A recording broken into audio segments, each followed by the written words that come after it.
Coming up on the Sileightymania podcast.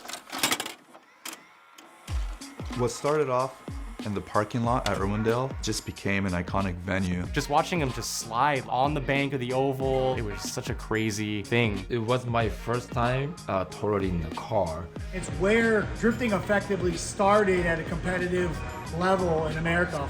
We overfilled the place and we got in big trouble. アーウィンデールというと、もう本当にアメリカのドリフトの聖地。 I was a second employee in the place and was there for the whole deal.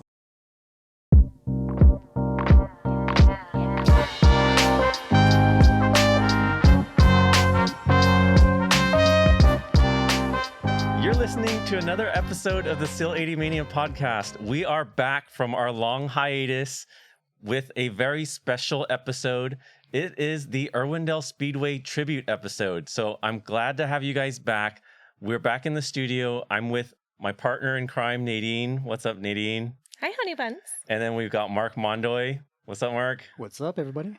Yeah, welcome back. Hey, we're back together. We're back together. It's been a long time, but we had to come out of our hiatus because something kind of sad happened over winter last year of 2024. Irwindale Speedway closed down. And Irwindale Speedway, for me, I thought it was such an important place for drifting culture in the United States. Not to mention, it is down the street from our house, about, a 7-minute drive? Yeah. And we pass by Irwindale Speedway multiple times a week. Multiple times a week. we do. And we pass by at sunset on our way home. And you get to see those huge grandstands in front of the beautiful sunset. Yeah. And it was like such a nice... I never realized how comforting it was to drive by that and see that all the time. Our Only iconic piece of history. right is part of the Irwindale skyline, you know, and now it's gone. I know. But why do we care about it, honey buns? Tell us more. Yeah, so I mean, Irwindale Speedway, it was a great track for so many different types of automotive enthusiasts, right? You had things like they had an 8th mile drag race, a drag course there. People were there every Thursday night. It was full of like all kinds of cars and like classic cars. And even though it was not full quarter mile, people were there all the time. Serious drag racers were there testing and competing. It's cool because the drag racers and like the car show people, demolition derby, truck racing, NASCAR, drifting, drag racing. I don't know if I repeated any of those, but like they all kind of came to this proving ground, which is our beloved Irwindale Speedway. Yeah. So. And, you know, I don't know, in LA, it's very difficult to live in. I feel like the SUV is a very central part of SoCal. And, you know, having a racetrack in the middle of it is kind of unheard of. All the other racetracks we have, they're all in the deserts. They're all, you know, pretty far away and secluded away from homes and stuff. This was right off the 605 freeway. And, you know, driving by at, you know, sometimes at night, you could see the smoke up, you know, coming out of the stadium, coming out of the grounds there at Irwindale Speedway. So it was really a neat thing to have so central to SoCal. But in terms of drifting, it was the place where a lot of our grassroots started in Southern California there. So we were doing Drift Association events there. That's where they started in 2002. That's where we had Option Ikaten come for the second time in U.S. history in 2002. And that's where you won Falcon Is that Drift 2002 Show-Off. or 2003? 2002, I think. And then Show Off was 2003. Yeah, Show Off was definitely in 2003. Yeah. That's, you know, that's where I won my first event, and we, you know, it just snowballed from there. It turned from grassroots to professional, and I really feel like in terms of professional drifting in the United States, Irwindale Speedway is where it started. Yeah. So, but yeah, it was such an important place. And, you know, you could see that in in the fact that Formula D did their final round there every season. For every season of Formula D's existence, that's where they held it. And it really was like the holy ground of drifting for us. Agreed. I mean, it got the name House of Drift for a reason. Yeah. So. Yeah. And our podcast is all about preserving drifting history. And we would be remiss if we did not cover Irwindale Speedway, give it its flowers, kind of talk about its history, and capture its history while it's still on our minds. And, you know, hopefully people will listen to this like 50 years from now or, you know, whatever, and they can learn all about it. So, yeah. And I'm so excited too, because it is like down the street from us and it's home to us. We uncovered a lot of really good interviews this episode, and I'm just so excited to share them all, because I kind of pinched myself when I was helping you write these show notes. I was like, man, like we did good. Like we've got some really interesting guests today. So yeah, tell us more. Yeah, you know, so I thought it would be, you know, we're out of our season 2 and it's our time to like try different things. And so this tribute episode is a new thing, and I wanted to reach out to some people that we normally don't talk to on the podcast. And so this is kind of our way of having fun with it, but also like trying to keep the high level that we, you know, set for ourselves for this podcast, and reach out to people who are important, no matter, you know, maybe how famous they are, how busy they are, stuff like that. So, you know, I hope you guys enjoy the variety of our guests. Yeah. Boy, do we all famous people. Yeah. Yes. I love it. I'm excited, but I got to keep a cap on it. Like we got cap on it right now. We got to just wait. Yeah, that'll be later. But I'm excited. Hurry up. Yeah. So we wanted to give a little bit of context about Irwindale Speedway by giving us a little history lesson. Babe, you did a bunch of research, and so I thought maybe you could fill us in on the history of the Speedway, give us a little bit of facts about it, and explain to those who may have never been there or may have never heard of it. I got you. Okay, here we go. So when I was doing my research, I did not realize how young Irwindale Speedway was. And so almost to the date, Irwindale Speedway opened March 27th, 1999 in Irwindale. And it even replaced other racetracks in Irwindale. It is not the first racetrack that was in Irwindale. There were at least a couple others, and there was a lot of motorcycle racing in Irwindale as well. And there's a lot of racing in like the 70s. So I had no idea. So we already talked about like the tracks, but recently it was purchased by like an outlet mall, and then and the outlet mall has an old racer, Tim Huddleston, and his wife Lisa, and they were running the track for the last couple years. But anyway, the Speedway was built. This is really cool. So they built Irwindale Speedway on like land that is kind of like you're covering all these rock quarries, and the rocks that they took out of there were used to build LA, and then they also filled it back up with debris from building the LA subway system. Oh, so like that's it's kind of a weird thing where they like took the stuff, made the cement for LA, dug out the subways, threw it back in, then built Irwindale Speedway on top of it. So and let me cut in really quick for those who have not been to Irwindale.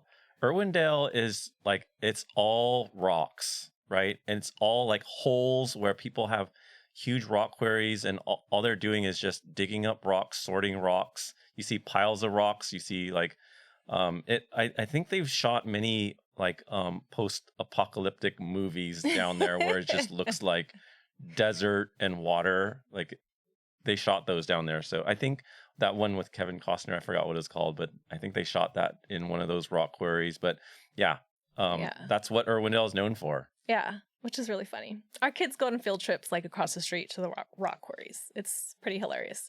But anyway, at Irwindale over the years, they've hosted many types of events from NASCAR, midget car racing, destruction derby style, rallycross, X Games, drag racing, monster trucks, reality shows, car commercials, and movies, just to name a few.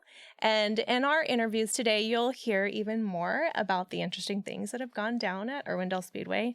But, you know, Irwindale Speedway was one of, 178 racetracks in Southern California. And so of the 178, many have since closed, and now Irwindale is, you know, a victim of that little closing list. But there's a really awesome book referred by our dear friend Doug Stokes, and it's called Where They Raced. And you can get it at Auto Books, the store in Burbank. And that kind of tells all about all the racetracks that were built in California, all 178. And Irwindale was one of them. But yeah, Irwindale is just a piece of SoCal history. And those are just a few fun facts. And yeah, so that's my history lesson. And we can't speak to the reason why all of those other racetracks closed, but we do know that with Irwindale Speedway, it was due to the rising costs or the rising value of real estate here in Southern California, right? It's near some cities that it's very expensive to live. It's very high in demand, and it's Irwindale maybe at one time was just rocks and desert, but now it's surrounded by lots of homes. There's lots of new land development, and you actually did some snooping. I was so snoopy. And you found out about the land deals. Yeah, but before we go into that, I want to explain to the listener how Irwindale Speedway worked in terms of its lease, right? And so the property that Irwindale Speedway was on was owned by a company, a land development company, and there were several management companies that they secured a lease to run the racetrack on top of that land, right? So it's the landowners and then people that leased it to run the racetrack. And so there were multiple parties that managed the racetrack, and that was just people taking on the new lease, right? So a lease would be over, someone else would get the lease, and they would run Irwindale Speedway, right? And so that was the case here, where someone was managing the lease, and that was Tim Huddleston. Mm-hmm. He was running all the operations at Irwindale Speedway. When his lease ended, the property was also sold. Yep. And I'll talk a little bit about the deal. A couple years ago, in 2022, originally, it was sold to an outlet group. And they're called Irwindale Outlet Partners, fake name or whatever, but like it's some Chinese dudes in Monterey Park. Like they bought it, and I looked it up, and their names are on it. And they originally were going to do outlets, and so that was the big rumor. Everyone knew about it, and they bought it for $22 million. The sale that recently happened, a group called IDS bought it, and they used no agents, and they bought it for $80 million. So, this is why it's closing. It's money. It's a land deal. Yeah. And they already have Irwindale up on the, the MLS is for like residential. They have an MLS for like commercial, and I'm like, I love real estate, and I looked it up, and it's there, and the plans are up there for what's going on top of Irwindale Speedway, and it's just a bunch of commercial warehouses, and there are several warehouses. They want to start leasing out them unbuilt starting this June or something like that. So they are like ready to go, and they're flattening the land right now. We watched the stands fall, and they are like building them up really quick, and they want to start leasing them out. So that's kind of what I found out, and that's all public information. Yep. And you can go yourself to loopnut.com and check out 500 Speedway Drive and see it for yourself. But, I hope they keep the address. I know. Yeah. I think they will. But if you're one of those people who are like, man, why didn't they just, sell it to someone who wanted to keep the track going? Bro, do you have $80 million to keep a track going? There's just no way. And those outlet guys, they made lots of money. They made $60 million. Yeah, and they didn't with do anything. and they had no agent. This crazy. Yeah, there's no agent fees. But also, they didn't do a single thing to develop the land. They just owned it and sat on it. Let it, let the event at Irwindale Speedway run, and then they just turned around and made $60 million. Yeah. If you Google IDS, you can see the dudes from IDS that bought it. Yeah. Anyway, that's enough of my sleuthing to share. I hope I didn't make anyone mad. And so now we're going to go on to our interviews. So we had the pleasure of having many of these guests just come in so that we can chat with them about their thoughts on everything closing. And, the first guest I like to introduce is Teddy Dan. And I'm going to say Teddy Dan because I do not want to murder his real name. It's very long and it's very ethnic, and I'm not going to mess with that. Damn. So Teddy Dan, so the funny thing about Teddy is that I met him a really long time ago, but I met him because I knew his dad. His dad was a fan of drifting, and he would come around a lot to, he worked at a magazine. He worked at several magazines, mostly like hot rod centric magazines. But one day I met Teddy. He was very young. I don't remember meeting him, but Dang. Like for him to be around all of the OG drifting back then, and just to see all the things that his imprint on drifting with things like his team Auto Factory Realize, and also his YouTube channel, which was really, really fun, and everyone misses the fact that he's not doing it anymore. But like he is very much inspired by the same things that we were inspired by. And so I think that really comes across in his interview when he talks about Irwindale Speedway, the things that he saw there. And so with that, here's Teddy. My name is Teddy Phu-Tanh-Danh. I'm from Torrance, California. I've got a Nissan Skyline R32. I've been drifting since 2007, but I've been a fan of drifting for over 20 years, and Irwindale Speedway played a really crucial part in that. My earliest memory of Irwindale Speedway is actually opening night of the Speedway, which was in March of 1999. And my dad used to work at Hot Rod Magazine in the 80s, and back in the day, he was friends with the PR guy who worked at Mickey Thompson Entertainment Group. And his name was Doug, and Doug actually ended up working at Irwindale Speedway to do PR there. So he invited my dad via their connection at Hot Rod Magazine to come out and check out Irwindale Speedway in '99. So I went there that night, opening night, to watch. It was either midgets or super modified sprint cars that were running there on the first night. And yeah, I mean, it was crazy. It was a brand new track at the time. I was 8 years old. So, I didn't really know what was going on, but I just remember being there at night under the bright lights and watching these cars just rip around the track. They were doing like 10-second laps around the track. It was so fast. It was all brand new, and I was young, but it was all super exciting.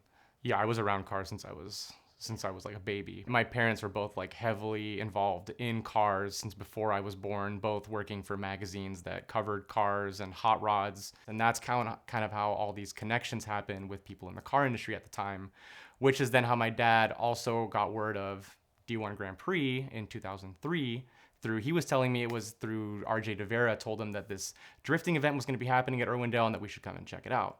I didn't know what drifting was at the time, I just knew about the tuner era and Honda Civics and stuff, so drifting was like this brand new thing. So the D1 GP event in 2003 was actually the first like sanctioned professional event that was happening at the time. I know there had been like smaller drifting events, maybe like an Ikaten or Drift Show Off maybe, but this was the first like main event, show event.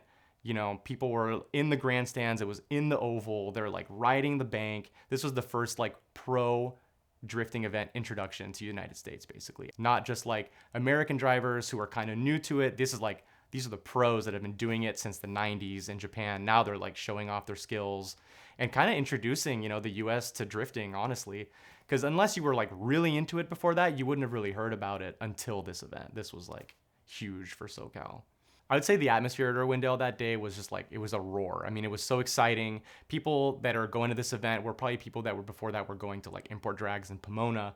And this is just like wildly more exciting than drag racing, which is over in 10 seconds or something like that. This is just like, it's in motion, it's fluid, and it changes every time. A drag race is just in a straight line and things can happen, but there's so many variables in drifting. And I think that it was just so new and exciting. It was something that people hadn't seen before. And so, you know, people are watching these cars like ride the bank and ride the wall, crash. And the grandstands, I mean, they were like roaring. Anytime things would happen, people are stomping in the grandstands and making noise and yelling and screaming. And I don't know, just the level of excitement was like unmatched, you know, for something like that, so new. Yeah, what made Irwindale unique at the time was any racing event that you'd watch, you're kind of sitting at one corner and you just see that one corner over and over and over. Irwindale being like an arena, it was just like a giant oval where you could see the entire run from start to finish, kind of like being in a coliseum or something. And that's what made it great, because you can see the whole thing. The other thing that made it really exciting was also, this is the first time that Japanese drivers are driving on a bank also. And I think people knew that. And, you know, banks are made for like NASCARs that are just gripping the corner. And these guys are like drifting on a bank that's like, I don't know, 30 degrees or something like that. And I think that's what really made it special compared to like a road track, because it was the first time kind of for everybody. Nobody had seen drifting on an oval before. The Japanese drivers had never drifted on an oval before. And I think like that just brought excitement from the drivers. It brought excitement from the spectators and just really like everyone out there, the judges. Nobody had seen this before. All the time I'd spent before that was like Pomona drag races, watching like import drags with Stefan Papadakis and all that. Now it's like a totally different thing of motorsports where they're just like sliding. And yeah, it was just quite the thing like to see as a kid. Well, after seeing D1, that was when I went from wanting lime green Mitsubishi Eclipse to wanting an S13. Mind you, I was 12 years old. So at the time, 2003, Fast and Furious had just come out in 2001. And that was like, that's what I want. Lime green Mitsubishi Eclipse. And now it was like, oh, I actually remember leaving the venue that night and we were coming down the 605 on the way home. And I remember seeing this S13 coupe, Sylvia front end, like wide wheels, maybe like 57D or something similar. And I remember like the suspension was like so stiff and it was like bouncing on the freeway. And I was like, that's what I want. It's just the coolest thing. Like this is just, I've never seen anything cooler than drifting before. I would say that like Irwindale closing is definitely like a very sad time for motorsports in SoCal. You know, as we all know, like racetracks are all starting to close down for various reasons, such as there's a racetrack in the middle of nowhere and a bunch of homes get built and people complain about the noise, which to me is just insane, but it's an unfortunate thing. And we've lost so many racetracks over the decades. You know, LA, SoCal used to have so many racetracks. There was Ascot Raceway, Riverside Raceway, now we have Irwindale, and all these places end up closing, which is really unfortunate because they give a place for people to let loose and drive safely, not on the streets doing crazy stuff. And it's unfortunate that these places are closing. It's definitely very sad because it's unlikely that a new place will emerge. So I think we just end up losing these spots altogether, and they're a part of SoCal motorsport history. So it's definitely very sad to see it go.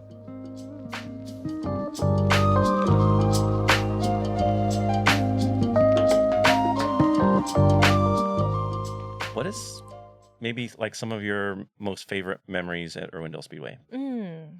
That's a good question. I have many. I started drifting at Irwindale Speedway, and my first experiences in my car drifting was at Irwindale Speedway. And that is where I did my first donut, my first J-turn, my first drift, my first full course is kind of always at Irwindale. It's kind of where it started. And that wasn't even inside the Speedway, like in the oval or even in the infield. It was in the parking lot. Yeah, that's where drifting started at Irwindale Speedway, in the parking lot. They wouldn't let us in the gates. They were like, you can stay in the parking lot and drift around the light poles. Yep. So I remember learning how to drift in the parking lot with the little gutter. There are, the rain gutter to direct the water flow through the parking lot, but also you put on like 15s in the back. Yeah. Well, I put 15s in the front and then I had 14s in the back. Okay. Because it was like my first event and that was really ugly. But Yeah, that's how I rolled. So that was one of my fond memories. My other was just watching you win, like at Falcon Show Off, because that was like pretty exciting and the only time you've ever won. Yep. But What do you mean? I win at life. Yeah. But I mean, it was like we went into that competition so naive and innocent, we were so naive. and we're just like, oh, whatever, Koguchi's there, let's just drive with him, and Seigo's there, that's dope. But like, I just really enjoyed all the energy, and it was kind of like I watched history, write itself. You won. Our friends were winning. Formula D kind of sparked off after that, and because of the people that did well in that competition, y'all were the first to get invited to like get sponsored, and it kind of opened a lot of doors to opportunities for you and for myself as well. So it was just, it kind of all started with Irwindale. And for me, I think the other memory that I have is the most recent Formula D championship, which is in 2024 in October. And it was a full circle moment for me because my children's book, Sachiko Goes Racing, I had a booth for the second time at Formula Drift, and Formula D supported the Japanese American National Museum, which I'll be in the summer. My car's going to go there, and so they're like, here, you can have a booth, have it next to Sachiko Goes Racing. So I got to combine my booth with the Japanese American National Museum, and we had this huge booth together. We're collaborating. My car was there. It was like full circle for me, because before it was kind of like, oh, bring my car to learn how to drift at Irwindale Speedway in 2002. And then I'm back in 2024, right? 22 years later. And it's kind of like just full circle. Like I just never thought that would be. And I didn't know at that time it would be the last time I would ever step foot in Irwindale Speedway. Yeah. But yeah, it was a really like exciting day for me because I got to meet a lot of my old fans, and Janum people didn't understand about drifting, so I was teaching them about it and inspiring the generation of tomorrow with my book, talking about the exhibit. It was full circle. So like, that's my other memory. And then just driving by Irwindale at sunset to pick up my kids from practice. They practice down the street for sports. And so just the skyline of Irwindale is just kind of iconic because I see it at sunset like twice a week. Mondays and Wednesdays, I just drive by, and, it's important to me. Just it's nice that it's there and it's special to me. And so those are my like top three for Irwindale. And those are three big ones for me. But and I think, I don't know, there's others, but those are the best. Okay. So yeah. What about you, Honey Buns? Tell me your top three. I'm winging it right now. I didn't prepare for this at all. It's okay, I didn't either. So one of them is a very recent memory, and that is I took the kids. The kids, recently started to get into cars, right? Yeah. And so we went to a Fuel Fest event, which I think I normally wouldn't go to, but Palmer and Aaron were driving. And so I was like, yeah, let me come out and come like check it out. And the kids, that was maybe the kids' first time watching drifting in person, I think, because in the past we don't bring them to the events. We just go, we leave them somewhere with someone, and they decided to come and watch, and they did not want to leave. We were sitting in the stands, and I was like, okay, guys, it's been like 2 hours. It's getting really cold. Do you want to go home? No, they didn't want to go home. So we stayed as long as possible. But I was just like, we got to go home. It's really late. I'm really cold. You guys got to go to bed, take a shower, all that. But like, it really kind of was a turning point, I think, in terms of like how they appreciated drifting. And that was thanks to Irwindale Speedway. Another event or another memory that's important to me was drifting alongside Koguchi at Irwindale Speedway. And that was something I feel like I didn't really appreciate at that moment. It was mind-blowing, but I don't think I understood the gravity of it until later on, and to see all the stuff that came after that happened. Yeah, and in context, like that was your like final run to decide who's gonna win. Yeah. Right? Is go do tandem with Koguchi. Yeah. Like How surprise. freaking... And to clarify, it's not to beat Koguchi, it's just to do better again with Koguchi than the other guys. Yeah. We didn't know how to tandem. No, we could barely drift. But you pulled on him because that fool wasn't paying attention, and you got him. So you won. I don't think he was trying that hard. But I mean, like everyone else was. Yeah. So, no, I saw it. You won that fair and square.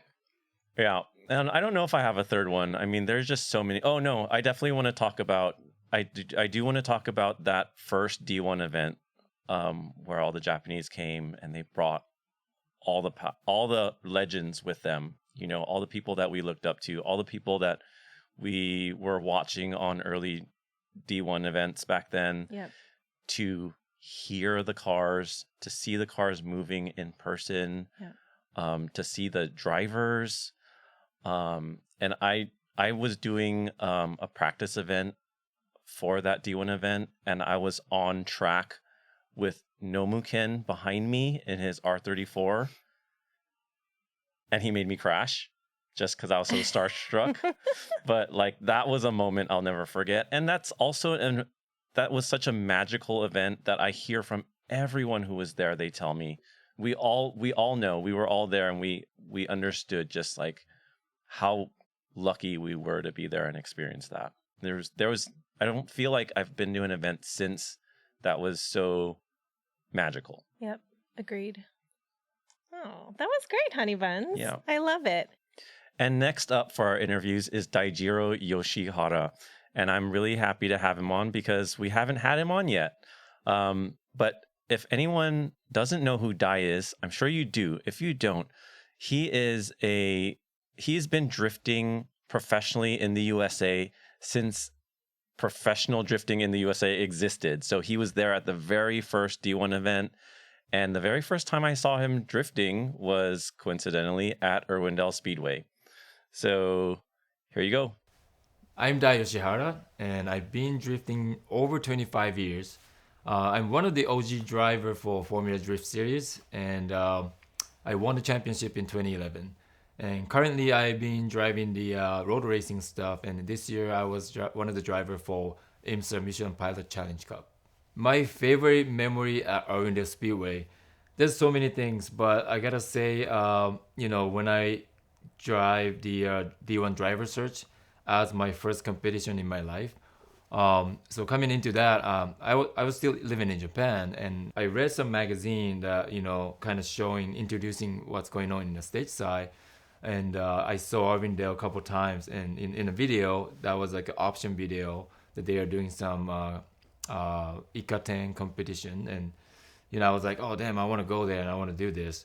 And then, a few months later, I had a chance to come here and then compete in the D1 driver search. So it was like a very short time, but it was like one of the dream came true. And, I met those drivers that I see on the magazine and the videos, including like Benson Hsu, Andy Yen, and Alex Pfeiffer, that kind of guys. And it was really cool to just be one of them. When I drove the Irwindale first time, up until that time, I only drove those like just a regular circuit in Japan. So that was my first time on the track in the stateside, and the biggest thing was it's a bank track. So it's completely different from what I've known about the track. It was kind of hard to get used to, in the first time, because you have to go faster in order to get to the line that I want to take. So you gotta be a little aggressive. And actually the other transition would be like opposite. You have to be very careful, otherwise you go too much momentum into the so that was tough. So in Irwindale I have a lot of good memories, but also I have a bad memory. So it was my first time totaling the car, and the car was actually my friend's car that Jerry Tsai, and he got the car from his high school days. So his basically his first car, and then he turned into the competition car, and then I was driving for him, and I ended up completely destroy his car. Yeah, that was a tough one. That was back in the 2004 for D1 Grand Prix, the second D1 Grand Prix. Yeah, I mean, it was so sad. Just seeing he was super bummed, but he can't really say much to me because, he already committed to be the competition vehicle, and then he hired me to drive. And of course, I wasn't intending to crash. I just tried to do my best, and then it was a little too much. Yeah, well, most memorable battle in Irwindale. I've done so many battles, I can't really think. It doesn't come right away, but I just remember how it went when I won 2006 final. I have to go up against Sam Hubernet, Reese Millen. So I just remember it was so cool to just beating those guys, because they're the ones like, unbeatable kind of guys, Actually, including Chris Forsberg too, I think. So Forsberg, Sam Hubernet, and Reese Millen. I just remember the feeling of driving was so cool. So FD has been going for over 20 years, and Irwindale was, from the first year and all the way to this year, and then always Irwindale is the track that ends the championship. So there's so many new tracks throughout the years, but still Irwindale is so special, and people call House of Drift, and then I think finishing the championship there means a lot too. So some years championship doesn't really decide it all the way to Irwindale, most of the time actually. So yeah, everybody has like more energy, more expectation, and just the last event, so the event always really good, right? So yeah, I consider Irwindale is my home track, so it's gonna be really sad that I'm losing it. After Irwindale's gone, still Irwindale is my home track, so I'm not gonna find a new one. I think in my mind that's still my home track, and that's about it.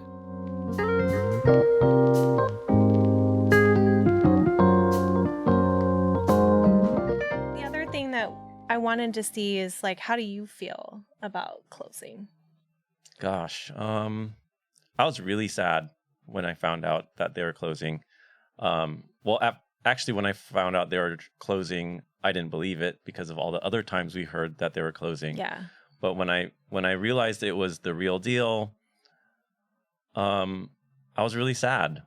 But time has passed since they've closed. They have since closed and pulled down the grandstands. And just thinking about it a little bit more, I realized that I haven't driven there in a long time. And when I say driven there, not on the parking lot, not on the inner bank, but like where the real show is at, like on the big bank, where you go really fast and you put it all out on the line. And that I haven't done in a really long time. And they don't really allow amateurs to do that. That's not open for like grassroots drifting events. And so really it kind of felt like, I said goodbye a long time ago. You're so deep. I know. Like we've been gone already. Yeah. So yeah. Okay. All right. I know for myself, like I didn't believe it either. And then I was just, when I heard about the closing, it was kind of like you feel regret, right? Because it's like, oh, I shoulda, coulda, woulda, shoulda went to the last event, or should have gone drifting at the last event or something. But also I felt relief because I know that we have a podcast, and as soon as you said like, oh, we gotta do a tribute, I was like, oh, this will be good. It's kind of like closure selfishly, it's kind of my closure, and it's like I feel like we'll do it justice, So yeah, I hope bittersweet. So. I feel like it's bittersweet now. Yeah. So yeah. Yeah. What about you, Marky Mark? Before I get to me, I do remember talking to you guys about this before, but even though there was like an event or two after that last Formula D event, that last Formula D event was probably the last major drifting event, at that place. And you two specifically are of the few that were at the very first drift event there, which was Drift Day #1, and the last drift event there. So I mean, you guys were able to see it through its whole career, basically. It's crazy. Irwindale Speedway. That's pretty awesome, I think. Although, in thinking it through, I think Ken Gushi is the only one that probably drove both events. Yeah.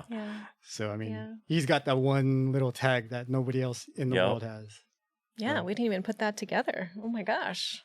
But I love it. As far as my thoughts, I think, in some ways, the writing's kind of on the wall. We thought like California Speedway, the huge NASCAR track in Ontario, was going to be the place that lasts forever, and that was gone before Irwindale. So it seemed more than anything as inevitable, but we just, we never expected it to actually happen, right? So, yeah, same thing. Just sad that, we don't have a chance to drive there again, but kind of expected it to happen. Yeah.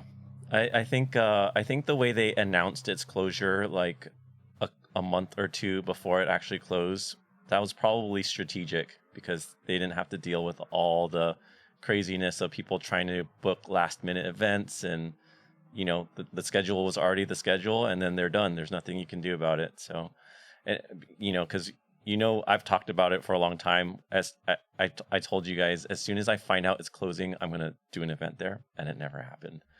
But maybe it's better that way. It's all meant to be. Yeah. Yeah. Next up, we have Ken Gushi, who is a very special friend to us, but also an amazing, decorated professional race car driver in the Formula Drift series. And I don't think he's missed a Formula D event for like 20 plus years or something. He has some crazy stat. But he drives for Toyota Gazoo Racing, and he was in season 1, episode 2 of our podcast. So if you don't know Ken Gushi, you can go check out that episode to find out more about Ken. But basically, he is a child drift prodigy who is now a team principal, who I think in the future will be bringing up a lot of other young talent via his future drift team in Formula D. So excited and so proud of Ken. But he's got a lot of history at Irwindale, and here we go. My name is Ken Gushi. I am the driver for Toyota Gazoo Racing North America in Formula Drift. I've been competing for about 22 years now. Never missed an event in Formula Drift, and I currently compete in both the US and the Japanese series. My favorite memory at Irwindale Speedway, I actually have quite a few, but the one that stands out the most has to be my 2019 win at Formula Drift. Because obviously it's my home track, I only live about 10 minutes away. Been around Irwindale Speedway ever since I started drifting, more than 20 years ago. But this specific event where I won, I had all my friends there, all my family members, and a bunch of my fans that's been here since day one. I couldn't hold back my tears when I won that event. Yeah, it was just a crazy feeling, just going back to Irwindale since day one. Ever since the first event they held there, way before Formula Drift. And then coming to that event, winning the event, all those memories kind of just rushed into my head and kind of just got emotional. So that has to be the absolute top memory for me at the Speedway. Yeah, Irwindale definitely played a huge role in creating the scene for drifting in the United States. What started off in the parking lot at Irwindale then became an event where they would allow us to drive in the infield. And not just the infield, but the actual banking at Irwindale Speedway. Even to the Japanese drivers, I remember speaking to them and hearing that it was intimidating for them to drive on the bank for the first time. And having concrete walls on both ends, it just became an iconic venue to the world of drifting. Obviously, Formula Drift was one of them. The U1 Grand Prix, and now we got other drivers from the European Drift Series that are making their way into Formula Drift just to drive Irwindale Speedway. In fact, 2 years ago, there's a Latvian driver, Kristaps Blush. He's a Latvian drift champion. Came to the States to compete in Formula Drift, only to get the chance to drive at Irwindale Speedway. He honestly didn't care about any of the other rounds, didn't care about Long Beach. He won Atlanta, but didn't care about it. His dream was just to drive Irwindale Speedway. So I've heard many stories that are similar to his. Even Hiro Minowa, the 14-year-old drift legend right now, just to drive Irwindale Speedway, Hiro and his family, prepped him a simulator, drove Irwindale Speedway many times, practiced, went through the ranks in Formula Drift Japan, and made his way to compete in the United States just to compete at Irwindale. So every track that I go to, I have an ideal run in my head, right? Like I visualize what the perfect run would look like, both from the driver's POV and from outside the car and from the judging POV. Like what makes that run a perfect run? So in this case, I would be obviously in my current competition car. It's the Toyota GR86, powered by a 2J, of course, 1,000 horsepower, 305 Kendas. The perfect run at Irwindale Speedway would be where you don't hear any lift of the throttle at all. There's a fat cloud of tire smoke coming from the back tires. You're full lock right by the wall, maybe glazing it, maybe a millimeter off, but you're just fully committed on the banking, right? Start through the chicane, boom, first gear, second gear, third gear, fourth gear, without lifting the throttle, clutch kick into the bank, and you're right on the wall immediately. Without even left foot braking, full lock, full throttle, just banging the rev limiter on the wall, coming off the banking, clutch kick the transition without lifting the throttle, no left foot brake either, maximum angle through the inside clip, and again, clutch kick again, no lift, full throttle into second outer zone, right onto the wall, without hitting it, of course. Glazing the wall, full throttle. Now at this point, you kind of have to use left foot braking just to keep momentum in the throttle, and obviously like precision to the wall. So a little bit of a dab on the left foot brake, but continuing the full throttle commitment. Going from the outer zone 2 to inside clip number 2, and then obviously through the finish line. But I always have that run pictured in my head and I can never pull it off. Irwindale fans are definitely unique. Just the energy we see here, the energy we feel at Irwindale Speedway, it being the last round of the season, the finals, the closing event of the year. And it's the event where, the points are coming to a tight chase for the championship. And all the drivers, whether they're in the race to the championship or not, they just want to give it their all. It's the last event of the year. Like, f it all. Just go out there and do your thing. Give it your best. So it's definitely an event that's like really, really high pace, fast pace, like high energy, a lot of tension. To close out the season at such an amazing venue is like no other. My final thoughts on Irwindale closing is the fact that obviously it is sad. It's kind of where I learned how to drift properly, not on dirt or gravel, but actually on like asphalt. It's the place where I met a lot of my drift friends. It had it not been for Irwindale, I would have never met you guys either. So, well, actually, no, I take that back. I think we would have met one way or another. But it is a place where I met, like guys like you, Taka, Hiro, Moto, all the old school drift guys. And at the time, we had a very tight community, and it was special, And my dad took me to Irwindale all the time, even away from events. And so I had a lot of memories there.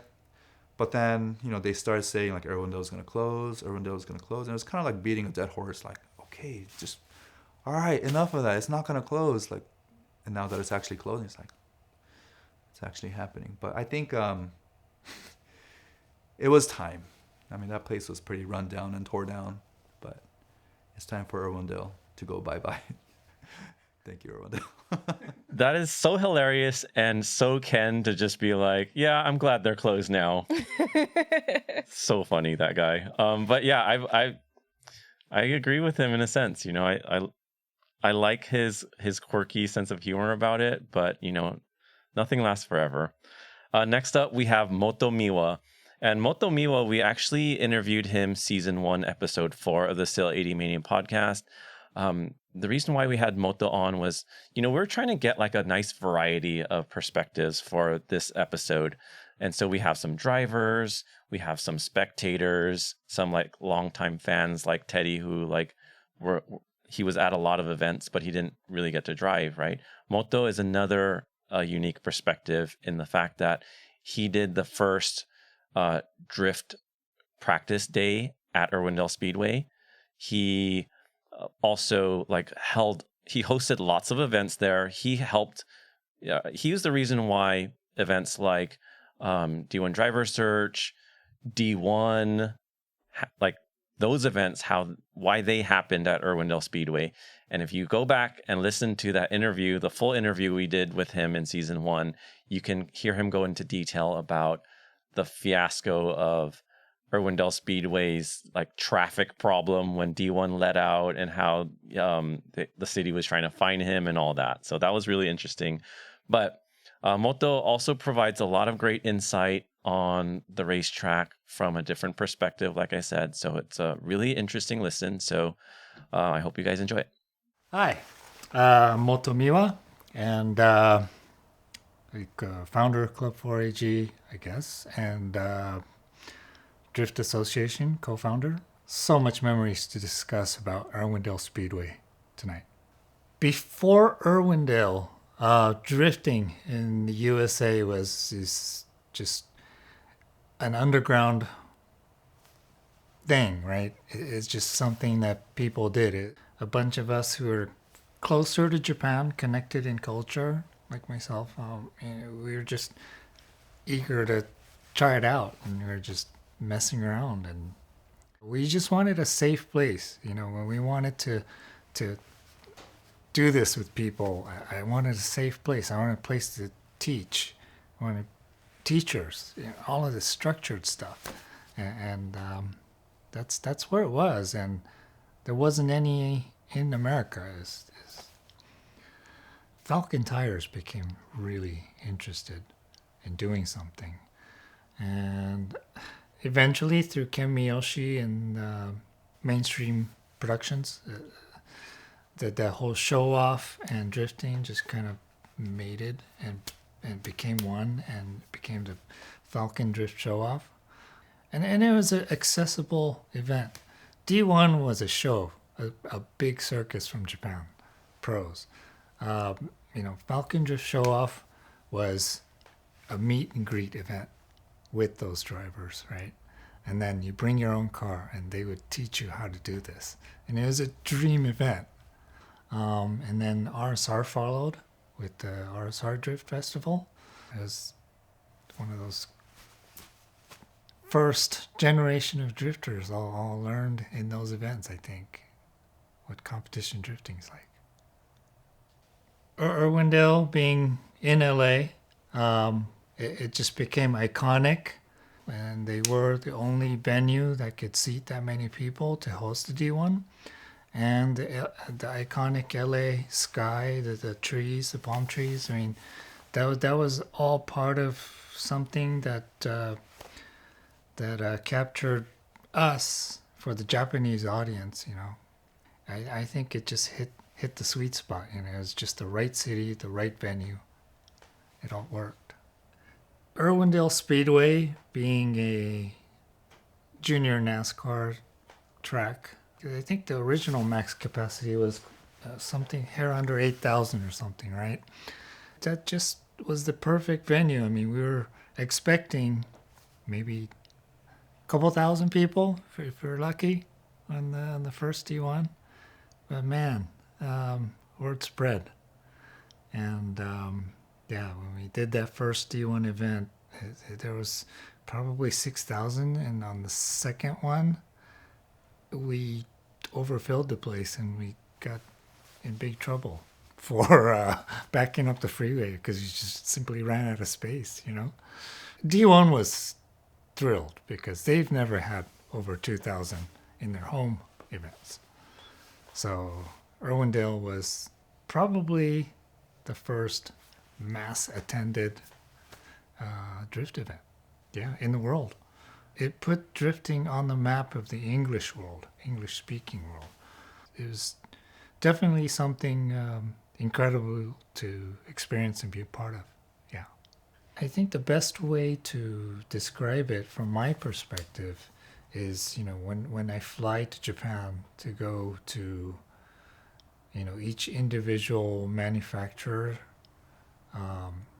whether it be parts manufacturer or even Toyota, Nissan, Honda, those facilities, and going to Tokyo Auto Salon, the auto shows, the individual shops, visiting teams, the Japanese side organizers, and all of the drivers, especially the first generation drivers. I see them today, full circle 20 years later, right? And they still talk about it. I mean, you give them sake and you sit down with the yakitori chicken and they always bring it up. It's like the fourth or fifth thing after, hello, how you doing? What's America like? And back in the days, and then boom, big topic. It's like, God, I miss Irwindale. Because that whole stand, that aluminum stands, right? It's just, and just that doesn't happen in Japan. They've never had anybody but quiet Japanese people clapping, right? And here we are in America, the rowdiest crowd in Southern California. All races, all colors, all ages, just standing up 2 hours straight, wouldn't sit down, just And I think they still remember that. That was a shock to them. So thoughts when I heard Irwindale's closing. When they closed California Speedway down the road, it really hit me when they tore down the structure.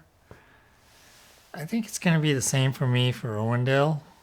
All of my personal experience and memories are well into the past. And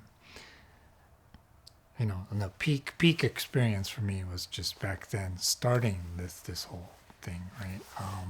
It's really sad to go, but at the same time, it's not within my control. It's something kind of detached from me. My heart's attached to the venue, but just no physical control over things. It is what it is.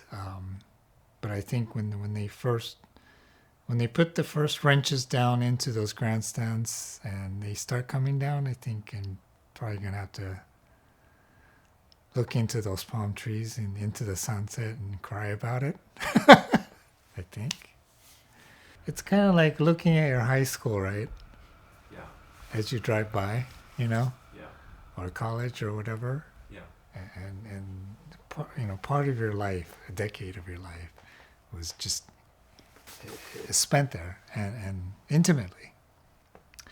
And just to see that just disappear the next time you go down the 605 freeway. It's like something missing, like something, it triggers something in your gut somewhere. Next up, we have our most special guest of today's episode, which is our daughter, Benson and I's daughter, Sabine, one of our 4 daughters. And she wanted to come on and share from her perspective what Irwindale Speedway meant to her. So here is Sabine Hsu. Hi, Sabine. Hi. You ready to do this and tell everyone how you feel? Yeah? Okay. So tell us about your favorite memories at Irwindale Speedway. My favorite memories at Irwindale Speedway was when we went to Fuel Fest. Fuel Fest. And is that to see Uncle Palmer go drifting? Yeah, and Aaron. And Aaron go drifting. And shout out Goodest. Hey. And we went to the stands for the first time I've ever seen drifting. And I thought it was really cool. And so my sister Elise and Daddy went and to the stands, and we just sat there till it closed because we thought it was so cool. And so tell me, what else is your favorite memory at Irwindale Speedway? Because you have more than one, don't you? One of my other memories was when I helped out at your booth. Oh, at the booth. Which booth was that? Sachiko Goes Racing. And were you selling or drifting? Selling. What were you selling? What were you doing at the booth? I was helping move stuff around and organize bits of merch. Yeah, you were doing the merch thing, huh? Mm-hmm. And what event was that? Do you remember? I do not remember. It was Formula D. Yeah, that was that big event, huh? Yeah. Okay. Is there anything else you want to say? How do you feel about Irwindale closing? I felt sad because it was my first, that was my first racetrack I've been to. And I just like to watch people drift. Yeah. Are you sad to see it go, or maybe we'll find another racetrack? What do you think? I hope we find another racetrack that we can go to often. Yeah, I do too. And there are more. We'll go find them. All right, Sabine, is there anything else you want to say before we sign off? No. No. Well, thank you for being on the Sileightymania podcast, Sabine. It's your first podcast interview. Yeah. All right. Thanks, Sabine.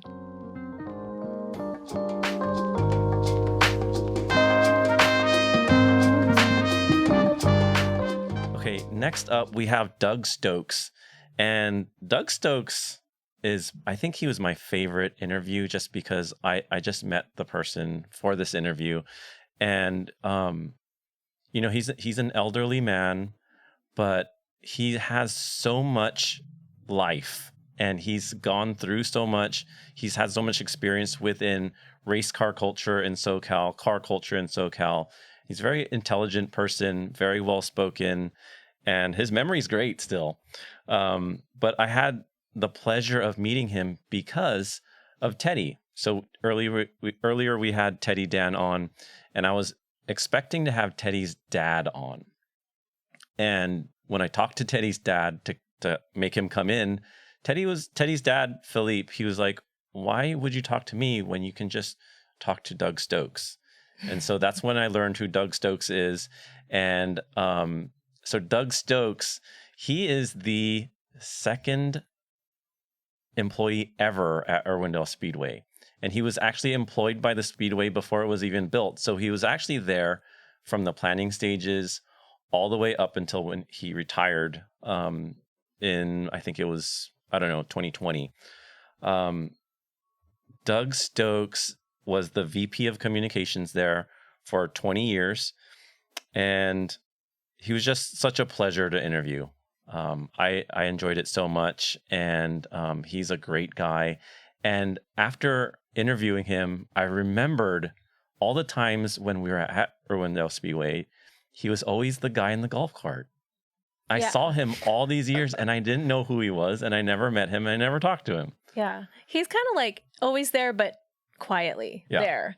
And he's such a nice guy. He was even there when Moto came and they were talking about drifting in the parking lot, And so as you'll hear in this interview, it's just, he has a lot of really great insight. And I feel like I couldn't get enough of all of Doug's awesome insight to the history of Irwindale Speedway. So ladies and gents, Doug Stokes.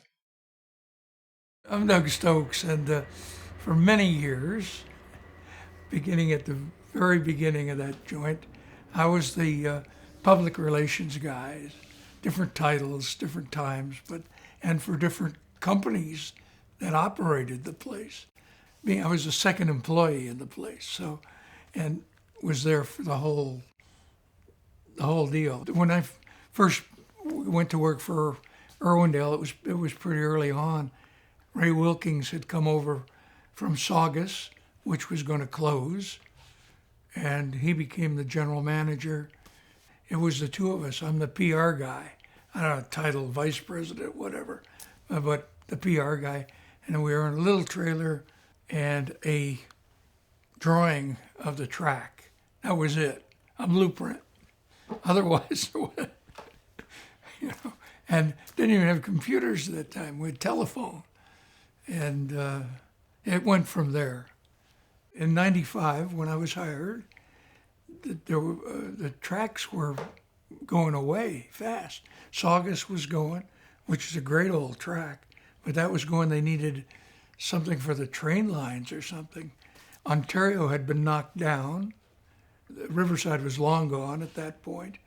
It was a very strange period, and it looked like this looked like a pretty good way to go, closer to Los Angeles, more room. And Saugus was a very tight deal, and the guys that got together with it, there were a number of developers from the Pasadena area, and then Jim Williams, who was partners with Roger Penske in a couple of programs, a couple of different tracks, put the deal together and said, let's do something at Irwindale.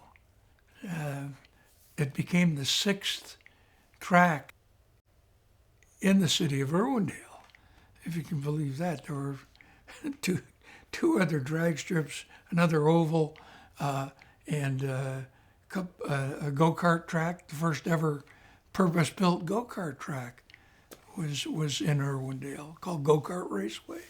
So it was a natural, and we built it.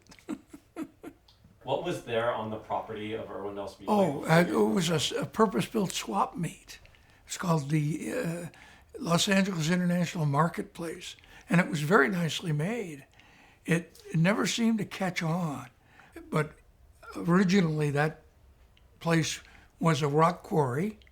The motto of the city, or the city of Irwindale, is Jardín de Roca, Garden of Rocks. That's the city. It's on the city's front lawn. It says that. And of course, all those rocks that came out of there built downtown Los Angeles. Were you part of that meeting where they approached you about having drifting happening at Irwindale? Oh yeah. There wasn't much of a meeting. It was two guys out in the parking lot. Blanking on the name of the group, but it was It was either Drift Association or Club 4AG. Yeah. And then the guys from up north, Pfeiffer and God knows, all those cats. No, it was two guys came in and said, we want to do drifting. And I said, let me talk to DeFazio about it. I don't think it's going to hurt anything. And they showed up with the stuff, and all of a sudden we're doing it. And then that Falcon thing, I'm thinking about it. That was when I actually got the idea, this is pretty cool. This is good. I know it was really big in Japan and stuff. In fact, I met the Drift King guy and all that stuff. But that day for the Falcon thing, it was like, I think the gates opened at 9 or something. But I couldn't hardly get in. I came at 7:30, hardly drive in. It was completely filled with people. So it was like the starting of one of those marathons. There's a whole bunch of people. I'm ready to go. And so they open up the ticket booths, and this land rush comes across. And in the middle of it, a young woman trips and falls and splits her knee about from her ankle all the way up. I mean, I got over. They called me on the radio, and they called the medics at the same time. So I'm over there, and they got her. They got her into the unit, and they're stemmed the blood and all that, and had her. She was bandaged up like crazy, and taped, and got it look like a war zone. And so the paramedics are saying, look, we're not going to call an ambulance for you. It's not that bad. But you need to go get some stitches. Here's a list of where the urgent care joints are. You need stitches for this. It's not going to just heal up like a little nick. And she's looking at it. She says, oh. You know what? She said, look, we came all the way from Sacramento to see this drifting. We heard about it. I'll go later on. It's not bleeding now, right? They said, no, you should really get stitches. No. I mean, and I went, holy, this is pretty strong stuff. Someone's take their leg off, and they're not interested in getting it fixed. They want to see the drifting. It was a whole revelation for a lot of us, and of course, it was fascinating to see. The drag strip really became a place where people could have some fun with their car, and you could be watching and having a great time, as a hero. I don't know if you've been there, but our return road was right up in front of the grandstands. So when you're coming back, your car's closer to the fans in the stands than it is when it's on the strip, and it's driver's side, so that it was great. I don't know if we took a lot of people off the street, but I know Irwindale IPD said very little activity on these things. They saw some good changes, so that's not a good thing. But we even set records. I said the Rose Parade's coming, right? We set a drag racing record with a Rose Parade float one time, and we had a lap record with one on the oval track. So, and other fun stuff like that. What makes Irwindale Speedway unique? It's hard to tell me because it's so ingrained in me. It's unique in that it ended up with a lot of multi-purposes, a lot of things that went on outside of just the original plan, which was a little oval track. No drag strip, no drifting. We didn't know what the hell drifting was then. So, and all the other things that you can do there, the movie shoots, they shot feature films, they did a bunch of rock videos and stuff, all kinds of things. With the TMZ, the 30-mile zone in Hollywood, that's where the name TMZ comes from. 30 miles from a central point in Hollywood. If you're shooting a movie, a union deal, if you're beyond that, you have to have all kinds of other crazy stuff. You have to put people up for overnight, all kinds of stuff. If you're inside the TMZ, you don't, and we were inside of it. So that made a big difference.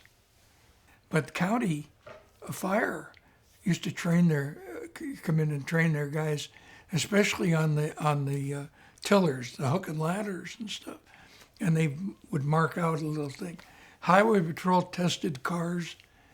The first Ford SUVs were tested on that lot. Large gatherings that we couldn't talk about of FBI type characters when they're going to do one of those sweep things, and they go into a neighborhood and just take it. That's been a place to gather. So there's all kinds of other things that have gone on there with the Moon Eyes. That they just had the last one of those. I knew a couple of the guys from Moon, and they always have pretty good crowds down at their shop. But no one knew Moon Eyes was going to be as just absolute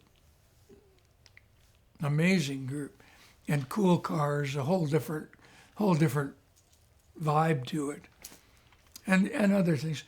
Even the X Games, that was a whole different thing. They let me put the medals on a couple of the guys in a couple of the events, so that was kind of fun. I didn't kiss them. Do you have any final thoughts about Just thank you for having me here. As I say, a lot of people are going to miss that place. And it's no one's fault that it's going. It's the tides of the time. I appreciate you guys letting me talk about the place. It's It's been our absolute pleasure to have Indeed, you. indeed. Thank you. And next up, we have Manabu Orido, who is probably one of the most famous drifters on this video.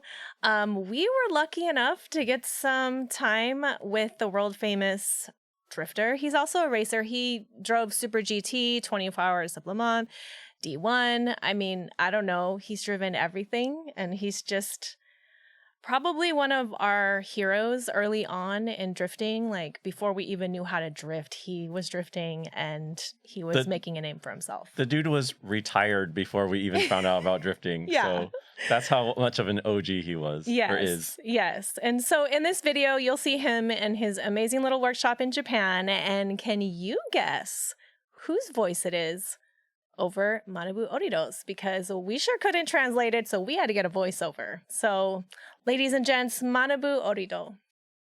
Hi everyone, it's Max Orido. I'm here to talk about my memories at Irwindale Speedway now that it's officially closed. When I think of Irwindale, it really is one of America's holy grail of drift venues and on par with places like Ibisu Circuit. Irwindale equals drift is the kind of image that was established for itself. A few years ago, I had heard that Irwindale was supposed to close, but finally hearing that they closed it this time has made me sad to hear the news. I have tons of memories at Irwindale, but the very first memory I have is racing in the NASCAR Winston West Series on the same team as Chuck Norris's son, something Norris, I forget his name, in a stock car wearing the RSR livery. During the race, the car caught fire and it was a tremendous disaster.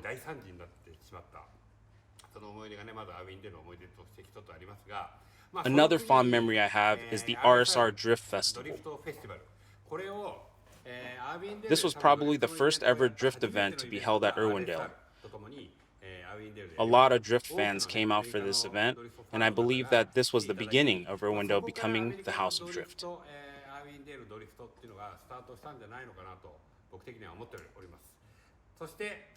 Then from there, D1 Grand Prix was brought over from Japan and held here at Irwindale. Initially, I started out as a judge for D1, but the following year, I entered as a competitor in the series. That's such a fond memory for me. I also think I was the first one to crash into the wall at Irwindale as well. Even privately, I loved going to watch the races there with how conveniently close it was from Los Angeles. It really was an awesome circuit, and I'm really sad to see it go.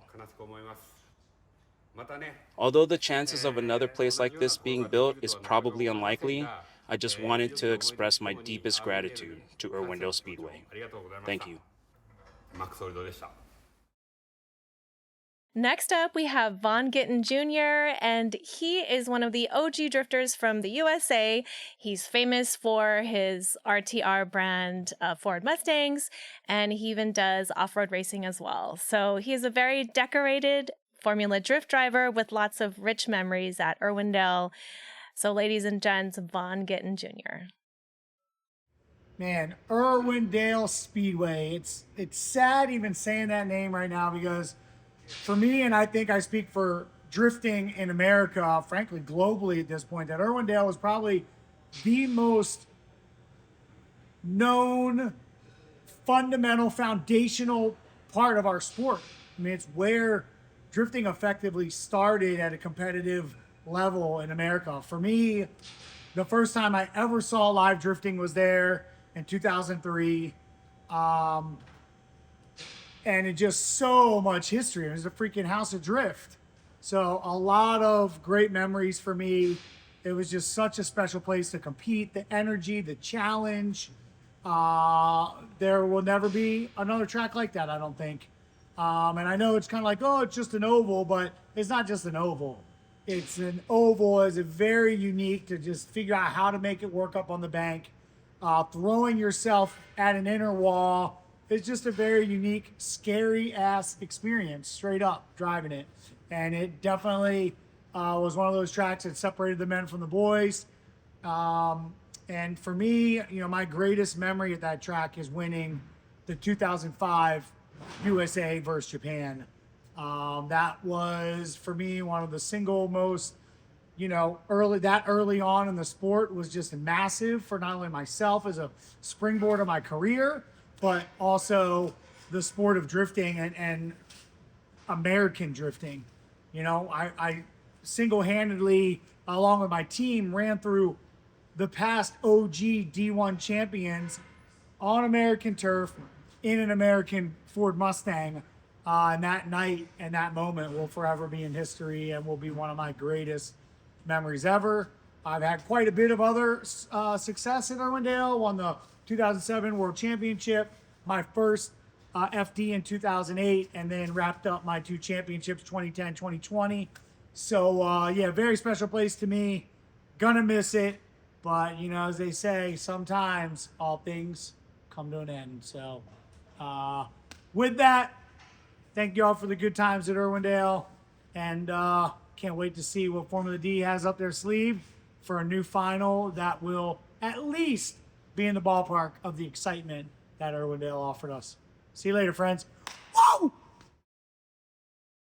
All right, next up is another very special guest who decided at the last minute that she's a little shy, but she wrote an essay. And actually, she's been writing this essay for the podcast since probably 3 months now. I know she's been working on it and showing me drafts. And that is me and Benson's youngest daughter, Callista. And she is here running the soundboard right here, as you can see. Callista, just wave. Go ahead. Yep.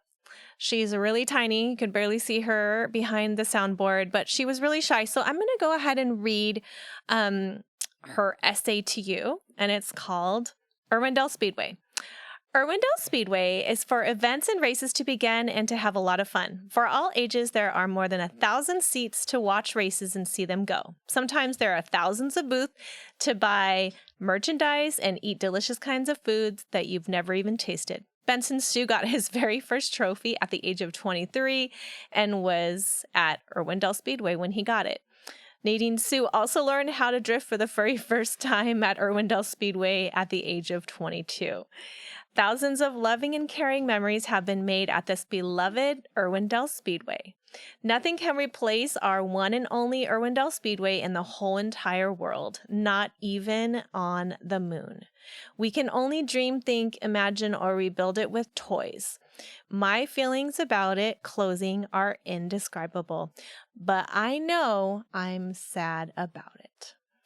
And so that was a beautiful essay written by Callista. Callista, good job. Go ahead, wave your hands. Yeah. All right. You did so good with your essay. So thank you, Callista. So thank you, Callista, and thank you, Sabine, for coming on the Sileightymania podcast, both your first ever podcast interviews. So thanks for that. And that wraps up our Irwindale Speedway tribute episode. I hope you guys enjoyed the interviews. I wanted to leave you with a little thought just about the closure of the track. I know we're all very sad. So much has happened there that is really valuable to drifting culture in the United States. And I always try and find the silver lining to anything sad. That's just who I am as a person. And, just thinking about how it's no longer here, how when we drive by, we no longer see it in the skyline at Irwindale. But Irwindale Speedway was really just a place. It was a venue with a track where all of the great things that happened there are the things that people did. People did with their courage. They dared to dream. They pushed themselves to do something that's never been done before, or they pushed themselves to be at the pinnacle of their sport, whatever that is. But, everything that happened there is because people did it. And it doesn't matter that it was at Irwindale Speedway, it's gone. But the spirit of everything great there is with the people that did it. So as long as we continue to strive for greatness, as long as we continue to push the envelope and do things that haven't been done before, we can keep experiencing the great things that we experienced at Irwindale Speedway. And, you know, with that, long live car culture in Southern California. And I hope you guys aren't too sad. But that's the end of this episode. We are going to continue to do other things. We have lots of great ideas for other types of media. We're not bringing the formal season back of the Sileightymania podcast just yet. We want to experiment, do some, you know, have fun with some content. But, you know, so that's not the end of it. We'll see you guys soon. And you guys be good. And I'll see you later. We had so many great interviews today that we had to edit down just to fit in this amazing tribute episode. And I don't want to let them go to waste. So we're going to be releasing the interviews full length in the coming weeks. So look out for that. And we will be back later with season 3. Thanks, guys. Thank you for listening to the Sileightymania podcast. This episode is produced by Benson Hsu and Nadine Hsu. Audio and video engineering by Mark Mondoy. Graphic design and motion graphics by Steve Nakamura. Short form video editing by Edward Chow. Got a question or comment for us? Call us or text us on our hotline at 323-607-6075. And maybe your message will be featured on a future episode. If you haven't already, please subscribe to our podcast on YouTube, Spotify, Apple Podcasts, or wherever you download your favorite podcasts.